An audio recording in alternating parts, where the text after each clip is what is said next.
예수님 말씀 마태복음 13장 33절 말씀을 함께 봉독하고 나누도록 하겠습니다. 본문 말씀 함께 봉독하겠습니다. 또 비유로 말씀하시되 천국은 마치 여자가 가루 서말 속에 갖다 넣어 전부 부풀게 한 누룩과 같으니라. 아멘. 자, 오늘 본문 말씀도 또라는 말로 시작하고 있고요. 마치 예수님이 전하신 천국의 비유들을 요약적으로 쭉 나열하는 것처럼 굉장히 함축적이고 짧은 문장으로 말씀을 이어서 전하고 있습니다. 또 비유로 말씀하셨어요. 그러니까 또 말씀을 하시는데 이번에도 또 비유로 말씀을 하셨고요. 비유의 내용은 뭐냐? 또 천국은 마치 라는 말씀을 하고 계신 거죠. 천국에 대한 얘기입니다. 천국에 대한 얘기는 우리가 마음속에 떠올릴 때에 우리가 나중에 가게 될 영원한 나라 천국뿐 아니라 이 세상에서 살 때에 하나님의 뜻과 하나님의 말씀을 따라 사는 삶, 그 천국. 하나님의 뜻과 하나님의 기준과 하나님의 원칙은 무엇이냐? 그 의미가 천국은 이라는 말에 다 담겨 있다고 했죠. 자, 이번에 천국은 뭐라고 하시는지 보면 여자가, 여기에 여자는 아마 엄마가 라고 이해하면 될 것 같고요. 가루 서말, 가루는 밀가루일 거라고 예상이 되고요. 서말은 그 양을 얘기하는 거예요. 가루 세 말 속에 갖다 넣어서 전부 부풀게 한 누룩 같다. 천국이 뭐 같다고요? 누룩의 작용과 같다. 그 딱 누룩과 같다. 한글 문장을 보면 천국은 누룩 같다라고 얘기하시는 것 같지만 의미를 생각해 볼 때 천국은 큰 밀가루 반죽에 아주 조금 들어가서 전부를 부풀게 만드는 누룩 같은 거다라고 말씀하신 거예요. 여러분 빵 좋아하십니까? 빵을 특별히 좋아하는 분들이 있습니다. 빵돌이, 빵순이라고 얘기하죠. 저는 빵을 생각하면요. 어린 시절에 어머니가 만들어 주신 빵이 기억납니다. 팽이 가게에서 파는 그런 사 먹을 수 있는 빵도 아니고요. 제과점, 빵집에서 빵 파는 빵도 아니었어요. 집에서 밥솥에 만들어 주신 그 빵이 고소하고 겉은 바삭했던 그 빵이 떠오릅니다. 여러분 좀 인상적으로 먹었던 빵, 그런 기억에 남는 빵이 있습니까? 한번 생각하시면서 말씀을 나눠도 좋을 것 같아요. 자, 뭐 베이킹을 안 해도 대체로 아실 텐데 빵을 만들 때 반드시 필요한 재료가 있습니다. 뭘까요?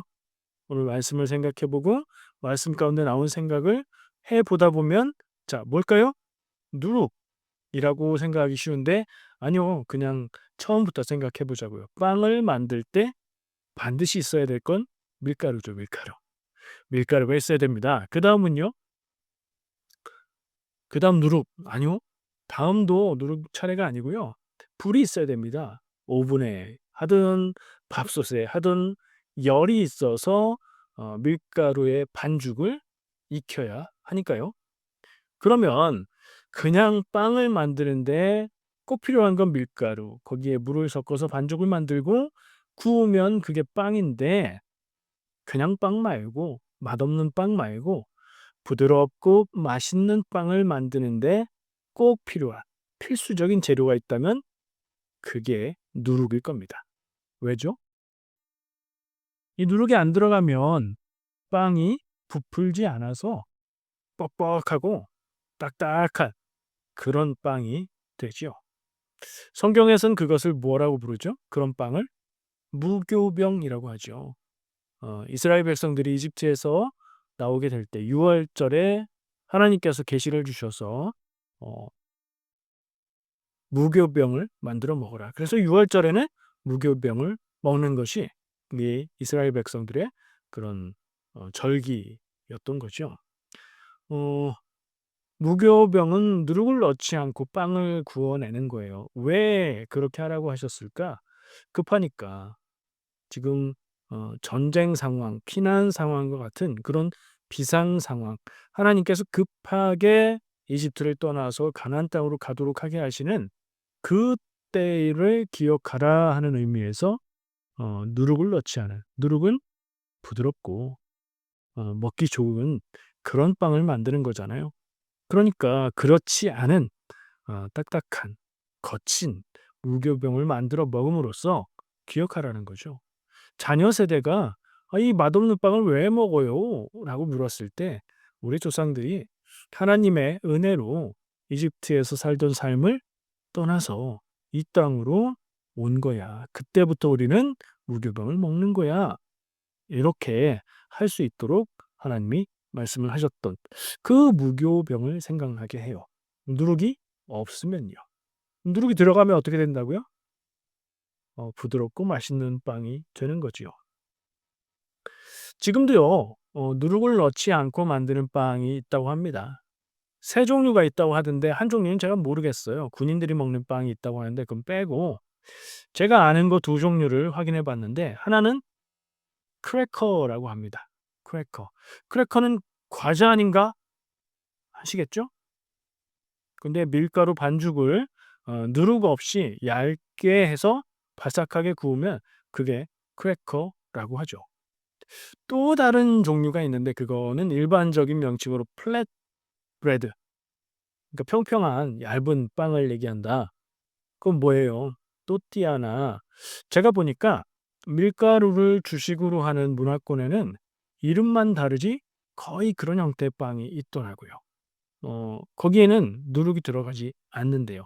얇게 펴서 구워내는, 그리고 그거에 무엇을 싸 먹든가 하는 그런 빵 종류는 예, 누룩을 넣지 않는다는 거죠. 우리나라에도 이거 있어요. 전병. 전병이 무슨 말인지 오늘 저는 알았어요. 예전에는 그냥 이름이 전병이다 이렇게 얘기했었는데 전 모양으로 구운 빵이라는 얘기잖아요. 그쵸?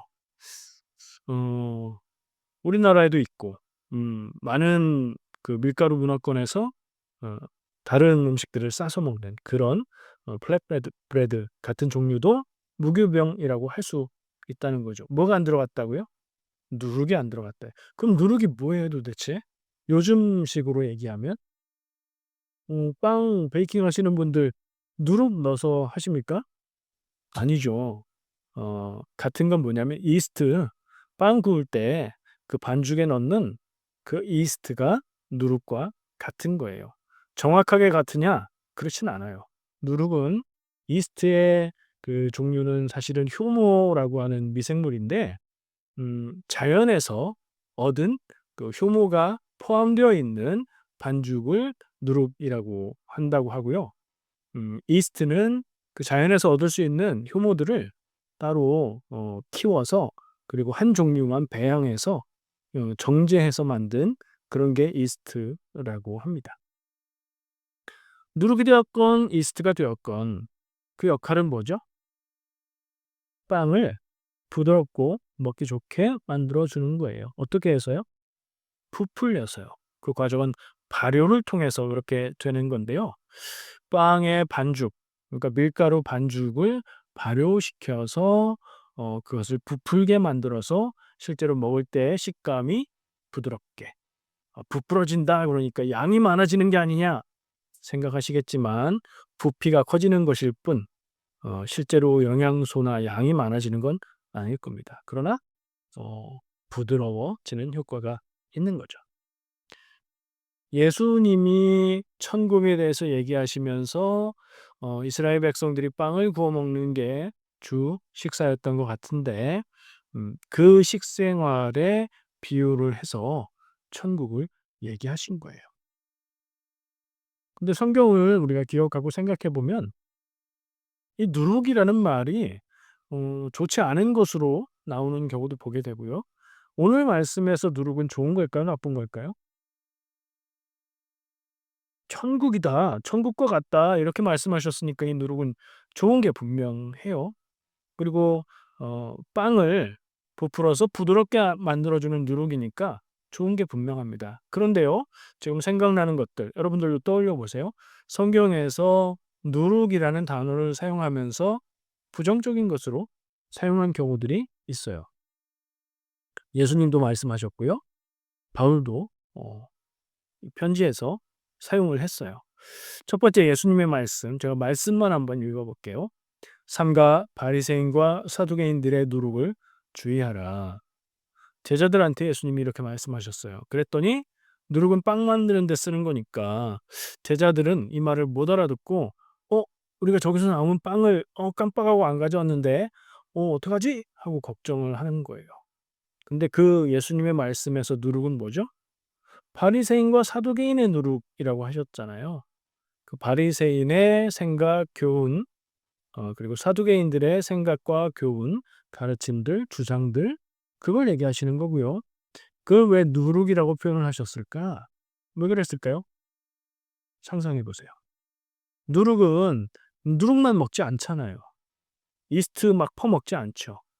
누룩은 빵을 만들 때에 사용하는 재료예요. 빵을 어떻게 만들죠? 누룩을 조금만 넣어도 빵이 부풀어지는 효과를 보는 거예요. 그러니까 작은 양이 큰 반죽에 들어갔는데 그 큰 반죽 전체에 변화를 주는 영향을 미치는 것을 이야기하는 거예요. 그러니까 그 점에 있어서 사두개인, 바리새인의 누룩을 너희가 조심해라.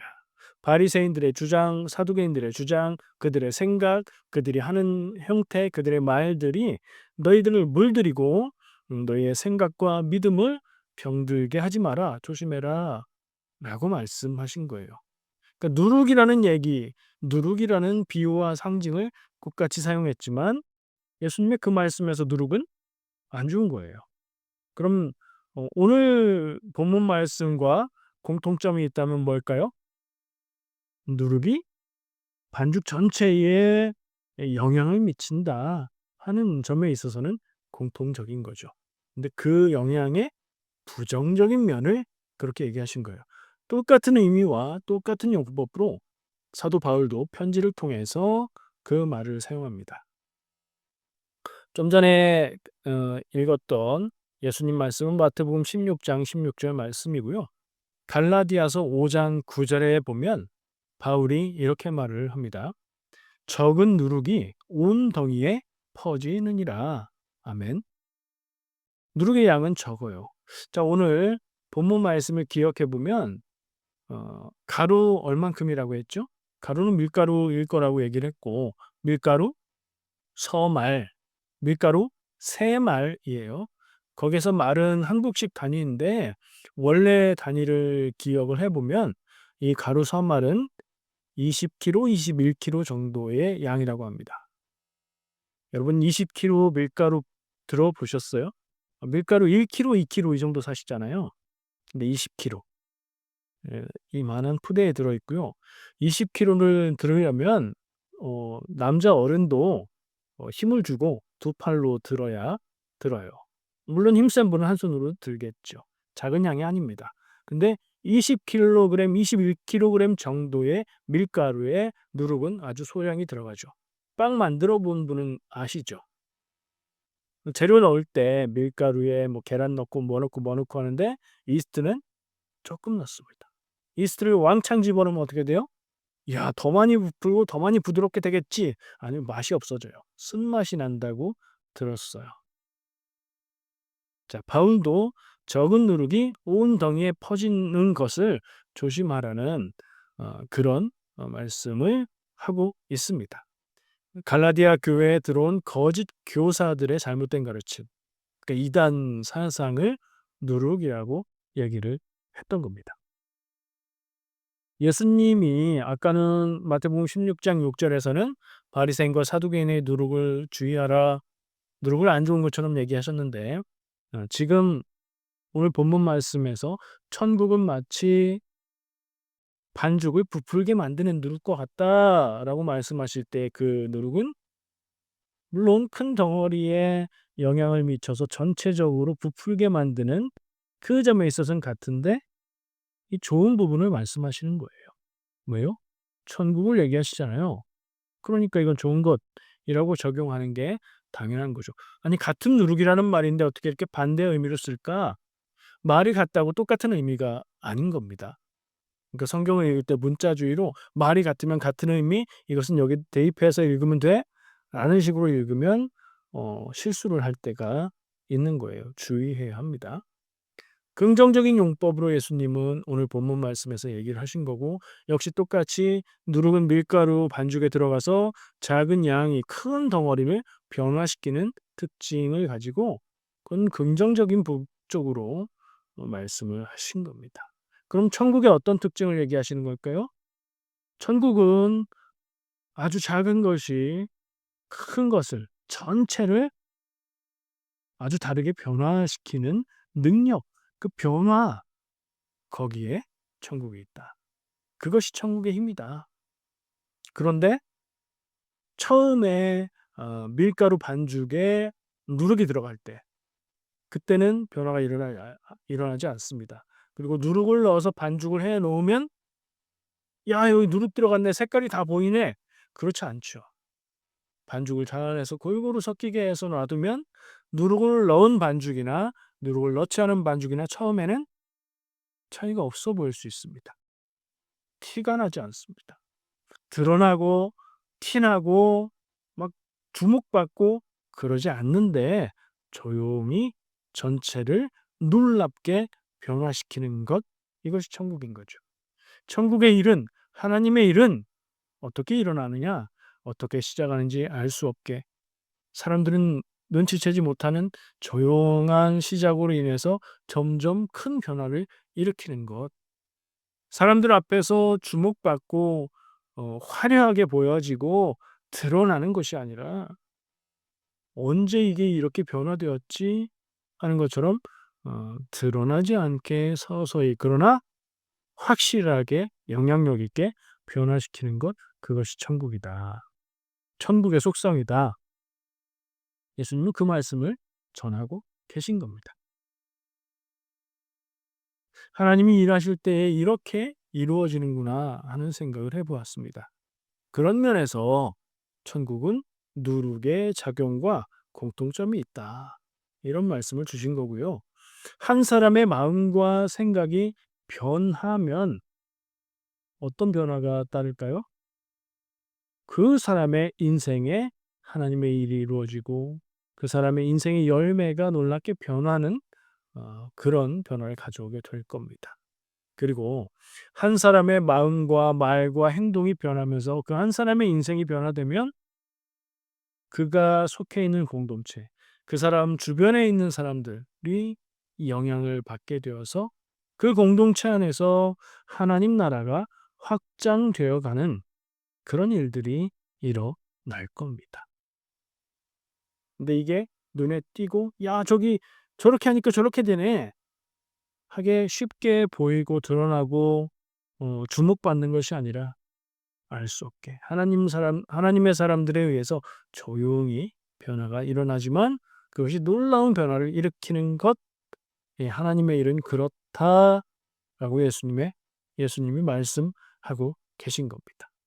이 말씀을 정말 일상의 삶 가운데 있는 짧은 비유를 통해서 이 뜻을 전하고 계신데, 정말 짧으면서도 놀랍고 귀한 그런 비유다 하는 생각을 갖게 됩니다. 지난주에도 얼핏 얘기를 했는데, 내가 하는 작은 행동들, 내가 하는 하나님의 뜻에 순종하는 행동들, 그러나 도무지 변화를 가지고 올 것 같지 않은, 아무런 영향이 없을 것 같은 일들, 우리가 그렇게 생각하지 말자, 그런 얘기를 했었죠. 그런 일들이 큰 놀라운 변화를 일으킬 것이다. 오늘 우리는 그 용기를 얻을 수 있습니다. 그리고 이 말씀을 기억하고 생각하면서 적용해 봤습니다. 우리는 이 말씀을 이해했는데, 그러면 내 삶 가운데, 내 믿음 가운데 이걸 어떻게 적용할까? 하나님의 일을 할 때는 조용하게, 모르게, 비밀리에 해야 된다. 그런 뜻일까요? 그런 생각을 해 보면서 성경 말씀이 또 떠올랐습니다. 마태복음 5장 13절에서 15절 말씀. 암송을 많이 해서 무슨 말씀인지 아는 분도 계실 건데요. 이 말씀이에요. 너희는 세상의 소금이니 소금이 만일 그 맛을 잃으면 무엇으로 짜게 하리요. 후에는 아무 쓸데없어 다만 밖에 버려져 사람에게 밟힐 뿐이니라. 너희는 세상의 빛이라. 산 위에 있는 동네가 숨겨지지 못할 것이요 사람이 등불을 켜서 말 아래에 두지 아니하고 등경 위에 두나니 이러므로 집안 모든 사람에게 빛이 있느니라. 아멘. 예수님이 제자들을 향해서 너희는 세상의 소금이다. 너희는 세상의 빛이다. 예수님이 제자들에게 그 정체성을 주시는 그런 말씀이죠. 세상의 소금과 빛이 되어라. 저는 왜 이 말씀이 떠올랐을까요? 오늘 예수님이 비유를 통해서 말씀하시는 천국은 마치 여자가 가루 서말에 넣은 누룩과 같다라고 하시는 말씀이 저에게는 묵상을 통해서 너희는 세상의 누룩이 되어라라는 말씀으로 들렸기 때문입니다. 내가 예수님의 말씀을 받은 내가, 예수님의 구원을 받은 내가 세상을 변화시키는 누룩, 마치 누룩이 밀가루 반죽 속에 들어가서 섞여서 큰 변화를 일으켜내는 것처럼 내가 세상 속에서 믿음을 따라 살고 하나님의 말씀을 따라 살고 예수님의 은혜를 따라 살 때에 복음의 삶을 살아갈 때에 세상 속에서 세상을 변화시키는 그 능력이 나에게서 시작되게 하는 그런 삶을 살아야겠다 하는 적용을 했다는 겁니다. 우리는 세상의 소금이고 빛이고 한 가지를 더 추가하자면 그리스도인은 바로 이 천국의 세상의 누룩과 같은 존재이고 그렇게 되어야 한다 하는 적용을 해본 거죠. 세상에서 눈에 띄고 드러나기보다 복음의 능력으로 우리 자신과 주변을 조용히 변화시키는 모습을 얘기하는 겁니다. 여러분 천국이라는 얘기를 할 때 무엇을 생각하십니까?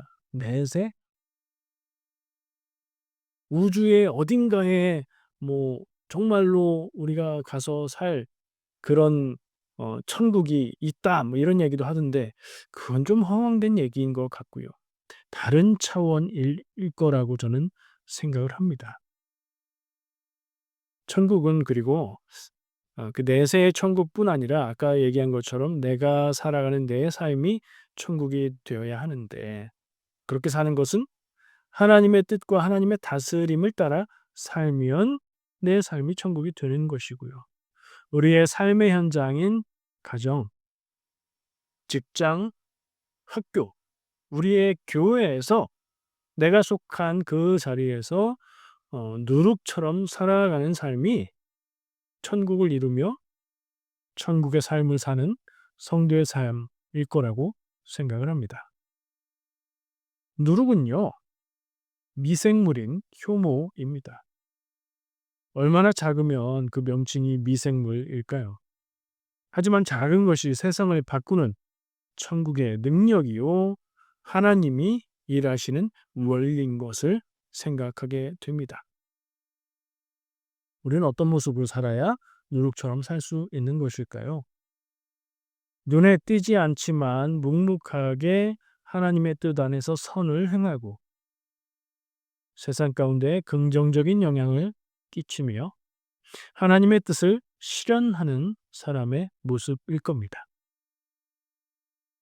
눈에 막 띄지 않고 드러나지 않지만 전체를 밀가루 반죽 전체를 부풀렸던 누룩처럼 세상 전체를 하나님의 뜻에 맞게 변화시키는 능력을 가진 세상의 누룩과 같은 인생을 살아야 되겠습니다. 근데 우리의 마음속엔 무엇이 있습니까? 사람들이 나를 좀 여겨보고 사람들이 나를 알아주길 바라고 그런 마음도 있지요. 어릴수록 그리고 나이에 관계없이 마음이 어릴수록 더 그렇습니다. 성숙한 사람, 믿음의 사람은요. 사람의 시선보다는 하나님이 나를 여겨보시고 하나님이 기뻐하는 인생을 사는 데 초점을 두는 사람이 아닐까 생각합니다. 성경에서 부정적인 영향을 주는 나쁜 누룩과 긍정적인 용법으로 천국과 같은 속성을 표현하는데 누룩이라는 비유를 다 사용을 하셨습니다. 공통점은 작지만 전체를 변화시키는 능력이 있다는 거죠. 나 하나가 우리를 바꿀 수 있는 줄 믿습니다. 내가 해서 무엇이 바뀔까? 나 하나쯤이야. 라는 생각보다는 내가 변할 때 우리가 변한다. 라고 생각하고 살아가는 성도가 되시기를 바랍니다. 내가 일하고 수고하고 노력해서 바꿀 수 있는 부분은 많지 않습니다. 하나님 나라는 하나님이 일하시고 하나님이 만드시고 하나님이 바꾸십니다. 무슨 얘기냐? 우리는 하나님의 뜻을 구하고 그 뜻에 순종하는 것, 그것으로 우리의 사명을 감당할 것이고 그 순종의 결과로 하나님이 열매를 맺게 하실 겁니다. 모든 것을 요약해서 마지막 한마디로 말씀을 드려보겠습니다. 기도하고 사랑하고 섬기는 여러분의 작은 행동이 누룩처럼 퍼져나가서 우리 공동체와 이 세상을 변화시키기를 축복합니다. 기도하겠습니다.